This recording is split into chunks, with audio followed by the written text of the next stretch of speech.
Hello, everyone. I'm Rusty Ford, the author of Mental Health Recovery. Um, Today's video is um, the fourth video in the series on gratitude exercises, things you can do to help you feel more grateful and to have more fullness and more meaning in your life. This is the final section of this video series. Uh, I have a longer video that has all four parts in one, but I decided to break it down so that you didn't have to watch, a 47-minute video. And so each one of these is closer to 15 minutes. Uh, but today it's about gratitude reminders. We've talked about things you can do in the morning to start your day off with gratitude to perk up your whole day. Writing exercises, different things you can do with writing to both bless yourself and other people. uh, and then gratitude uh, actions, things you can do, like going for a gratitude walk or uh, having a gratitude whiteboard. So today it's just something simple to finish it up with. I call it gratitude reminders. So little things that you do that throughout the day remind you to be grateful. When you suffer mental health issues, uh, such as depression, anxiety, or any other what most people would consider more complicated, it's not always easy to be grateful. Our minds want to go to the negative, so it takes physical work to do it. And you know, having reminders around you to help you remember to concentrate on things that you're grateful for can make the job a little easier, because our brains just don't want to go there all by themselves. And so instead of always just being super disciplined and forcing yourself to write in a journal or forcing yourself to go do this or that, having some little reminders around you uh, can be a blessing. One of the things I found while researching for this was gratitude charm bracelets. And they don't have to be anything special. Uh, any charm bracelet will do. And you find charms for things that you are grateful for. It could be a charm for your grandchildren, a charm for a pet, you know, um, a charm that reminds you of something. My sister was a fanatic about coffee. you know, um, 3/4 of her posts on Facebook were about coffee.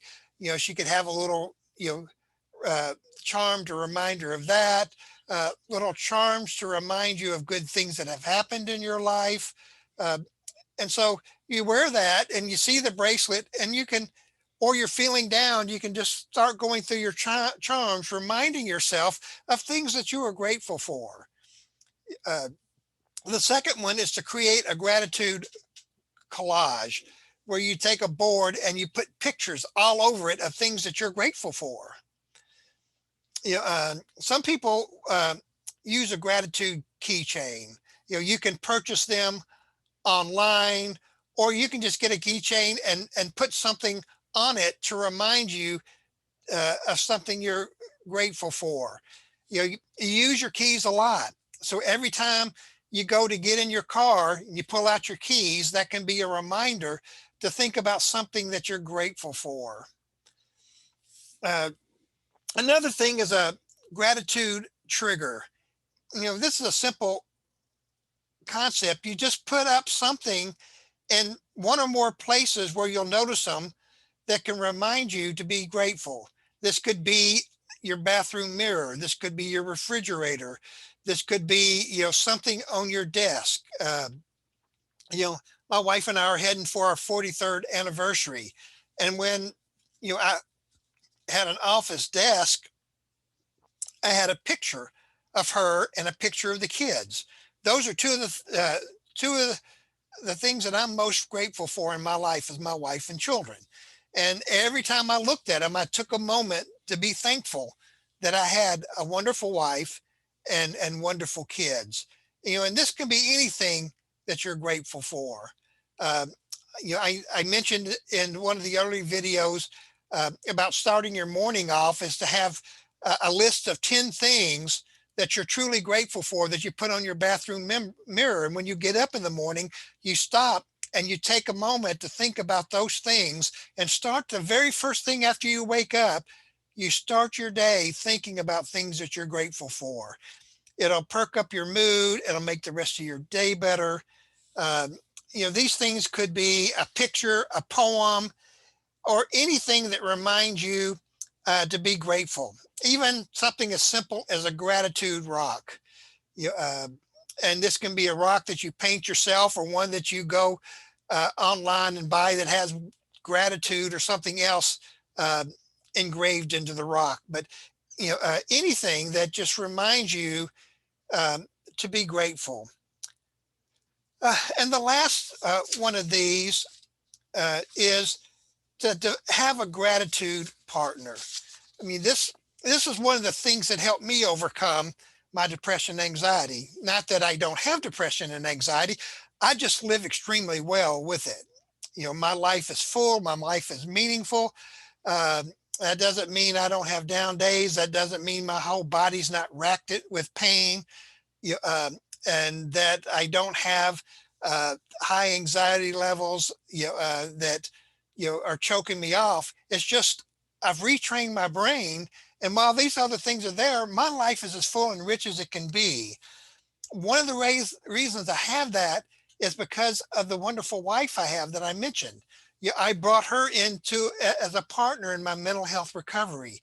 You know, uh, right now, my book, uh, Thrive Gratitude Journal.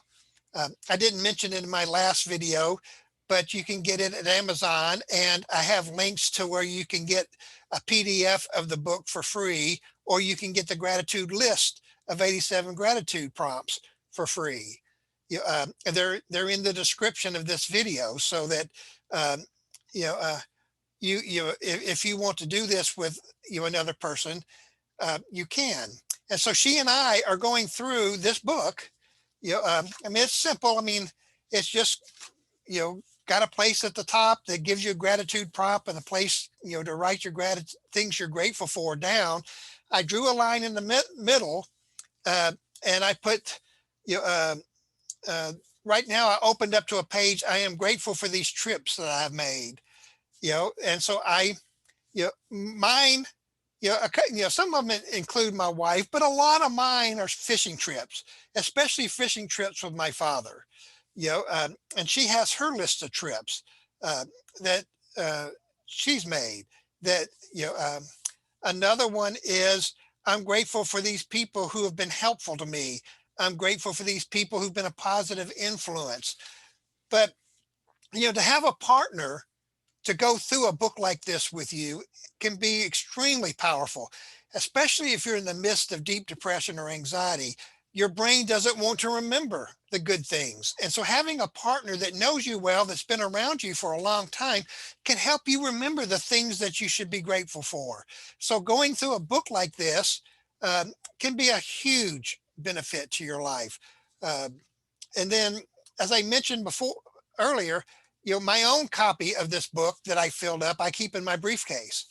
And if I'm out and I feel down, or my anxiety level goes up, and I've got a moment of free time, I'll reach into my briefcase, pull out the book, and start flipping through and seeing all the many things that I have to be grateful for. And I'm telling you, it's amazing how that can change your life and your perspective uh, on any particular time or any particular day when you're feeling down. As I mentioned, there are 87 separate prompts, and I've got, between 5 and 10 things written for every one of those. So when I flip through the book, I've got 600 plus things written down that I am grateful for.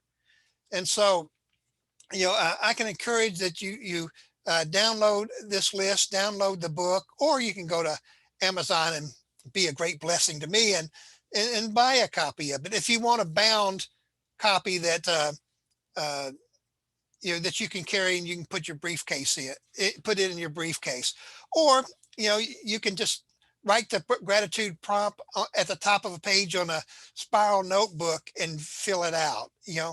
I just want you to learn to have more gratitude in your life. And most of all, I want you to live a happy and full and meaningful life in spite of your mental health diagnosis, because we don't have to be controlled. We don't have to have our mental health issues, dominate or control our lives. We have the power to take control and to live a full and happy life. And there's a lot of different steps to it. Gratitude is just one of them. I'll be putting up a lot of videos about things out of my book, Mental Health Recovery. Tons of things that you can do that can begin to change your life so that uh, no longer are you living in every day in fear or every day in emotional pain and sadness. Uh, you may still have those, but when you retrain your brain and you learn, for one, to be grateful, and two, you put these other things into practice in the book, you'll find that you know your brain's chemical imbalance becomes less and less an issue as you find more and more ways to live a full and meaningful life. So I wish you the best. God bless and have a wonderful day.